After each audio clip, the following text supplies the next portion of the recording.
2018 was both a frantic and amazing year for games, and honestly I loved it.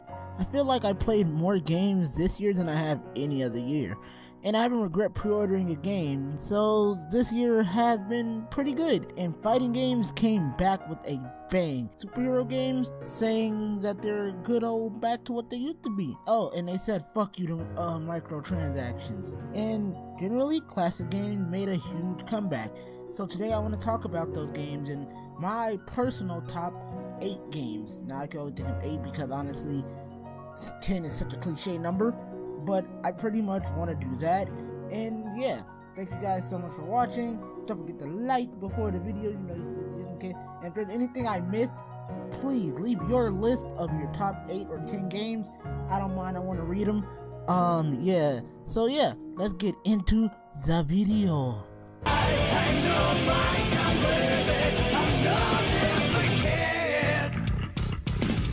So at number 8 is Mega Man 11.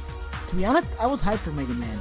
He was making his return, and this time it was a big return. Capcom has been treating the poor little blue bomber like a trash.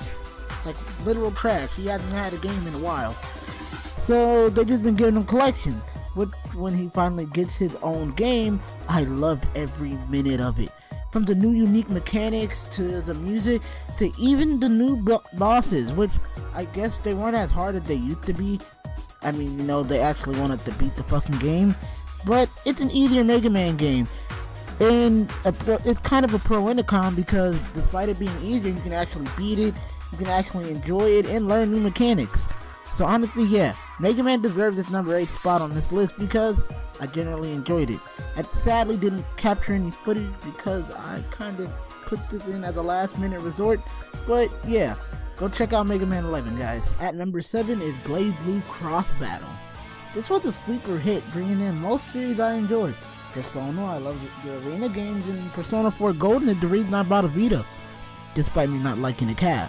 As much as I loved the blue-haired emo boy from 3.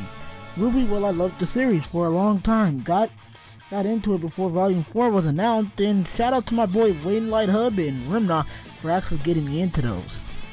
And BlazBlue, I was into BlazBlue since I was 13 years old. I loved Ragnar's design, I loved the fucking bonkers ass story, and Noel can, you know, always get this P-Lord. And Nightbirth I didn't give a fluff about. Combat was great, the community was great, and it has now become less great. Y'all know who the fuck y'all is. And the soundtrack is fire. My only real complaint is the DLC. There's a lot of characters, and at times I don't like the simple combat, and I like to be able to actually sit there and create combos with manual combat, and I really wish they would give you the option of searching before then, but who cares. BlazBlue is still a great game, and I suggest you guys get it, and it's probably really cheap now, probably on sale. And if you can get it on both the Switch and the PS4, square up for me there. You know, both of those consoles, just square up for me there. But yeah, BlazBlue Cross Battle, your number 7. At number 6, we have Monster Hunter World. I'm gonna be real with y'all. When I first played the game, Monster Hunter World sucked to me. I hated it, and I really didn't like it. It felt boring, it felt sluggish, and it just felt like a giant environment of things to kill. But that was the beta. But then the actual game came out, and I felt like this was the best adventure game I had played. I loved hunting the big old monsters, like, well, I can't remember any of their names because they're fucking complicated. And I loved the quest. I love that you can go with a squad of people and you can legit fight a gigantic ass dragon. I love the crafting system. I love the story mode. This is the first Monster Hunter game where I actually focused on the story and wanted to learn more about it. The world was immersive, the people were immersive. Considering I played with my friends from high school, it really did bring a lot to mind. I felt like Monster Hunter is an amazing game. Monster Hunter World is a great starting point if you want to get into the Monster Hunter series. Plus there's crossovers galore! Devil May Cry, Street Fighter, The Witcher, Final Fantasy XIV. All of these games have appeared in Monster Hunter. All of the monsters have appeared inside of Monster Hunter for you to hunt and get cool new weapons for. I highly suggest you go and play Monster Hunter. Plus it's cheap, so go check it out. Like really cheap. Like 40 bucks. I don't see why you can't spare 40 bucks. I know you got some extra Christmas cash. So go and, you know, give Monster Hunter a shot. And at number 5, yeah, we're getting into the top 5s, Soul Calibur 6. The return of the best weapon-based fighter stole my heart this year, because I did not expect it to be that good. It felt so different from the past games. Combat was more strategic, to where you had to know when to counter, when to grab, when to move, how to move, and also have to be careful because there was this giant rock paper scissors system called Soul Exchange or Soul Shard or whatever, and it was a giant rock paper scissors game. You didn't know who would win that. You can pick up anyone and learn the game so well, and anyone can actually pick up the small things you'll need to counter in the game. I'm sorry if you guys heard that, but customization is amazing, and the whole thing was dope. The whole game was dope, except for the story mode. That game's story mode, depending on if it's Lever of Soul, which is actually extremely fun, versus the actual story mode, Lever of Soul is better. Story mode is kind of trash, but what am I gonna expect from a fighting game? All I gotta say, this is a really good game, and Soul Calibur 6 should be on your pickup list at some point. You should at least try it out, see if you like it. It's a really fun game, and I suggest you guys pick it up. Also pick up the season pass for 2B, DLC, 2B is license for license. And at number 4, God of War. Look, I was gonna put this at the top. Honestly, it deserved top spot, but I feel like the Game Awards already did that, and I need to spotlight other games that weren't even really spotlighted. So, I enjoyed a lot of games, a hell of a lot more, but God of War hit me in the feels. That's the reason I loved it. The story was great. It was impactful and it was needed.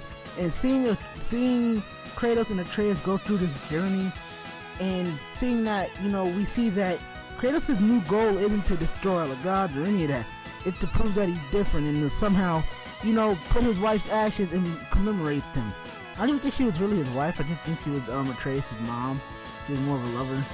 And the people in Greece get down dirty. You get the point. And it was honestly really fun. The combat was smooth. Story was amazing. And if you haven't found all of Valkyrie, you should go and do that. That shit is the funnest part. And New Game Plus is really fun as well.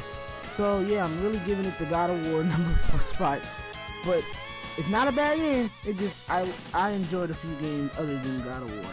At number 3, Dragon Ball FighterZ. You guys know I was gonna put this on the list. Dragon Ball FighterZ was a huge part of the channel at one point.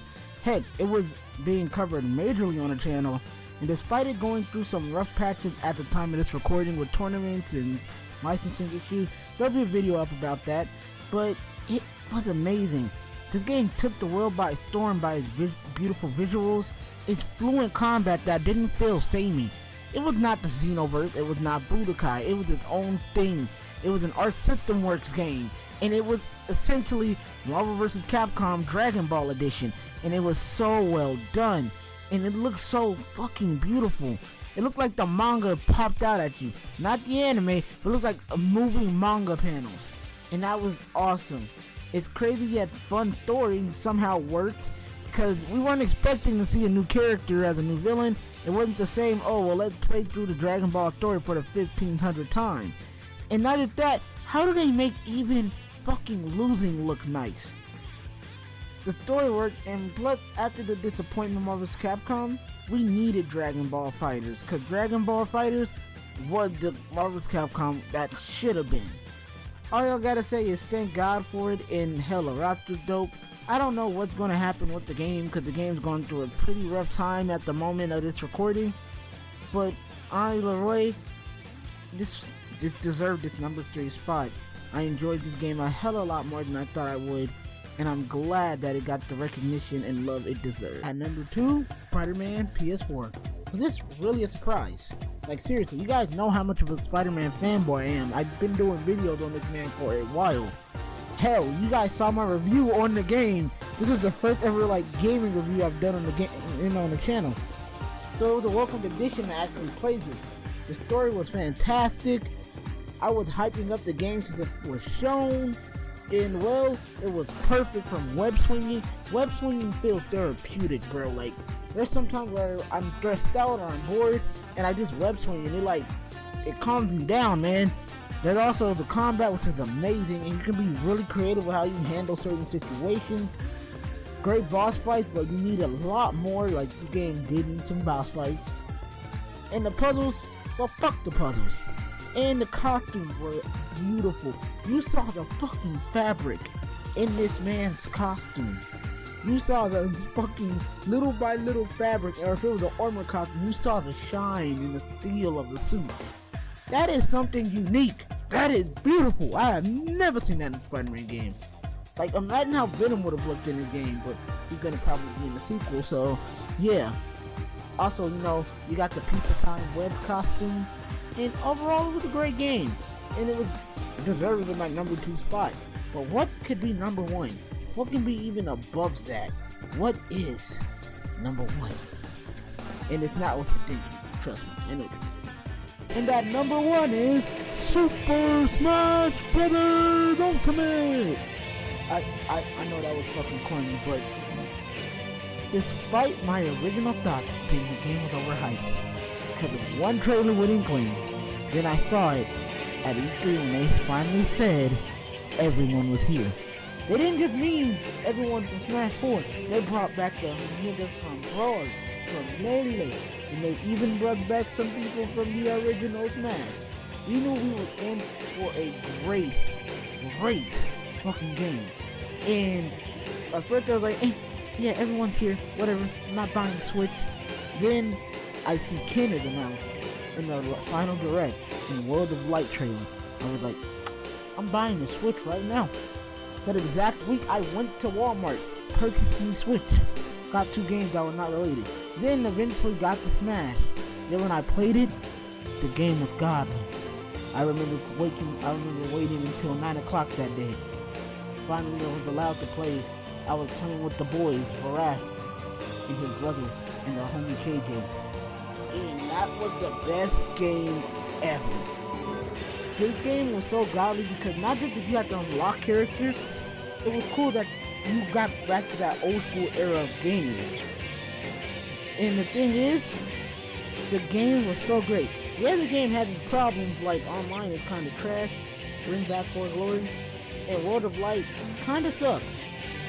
And it needs a lot more cutscenes, but the other content that provided had you like, whoa, classic mode is back, and all the other modes are back, and they're fun as shit to play, and it's fun to play with friends and family. The thing is, if you ain't got like another set of Joy-Cons, you only just use the same Joy-Cons. You got playing it like the N64, the Nintendo, Super Nintendo. This is the best game that I played in 2018. Mainly because there's a lot to do, it was fun to play, it was generally a great game, and I loved every minute of it. And thank you guys for watching. This is a part of a year-end series, so pretty much, you know, the end of the year, I'm trying to get as much content done, because if you guys don't know, December 31st, New Year's Eve is my birthday, so there will not be any content after those days. We are in daily stream week 2, so I'll be streaming daily starting this Wednesday, probably around 7 o'clock Pacific Standard Time. I'll see you guys there. If you guys want to come by, say hi, like, comment, and subscribe. You can even dislike. It really does help out the channel. Either way, criticism is always welcomed here. I'll see you guys in the next video. Peace out.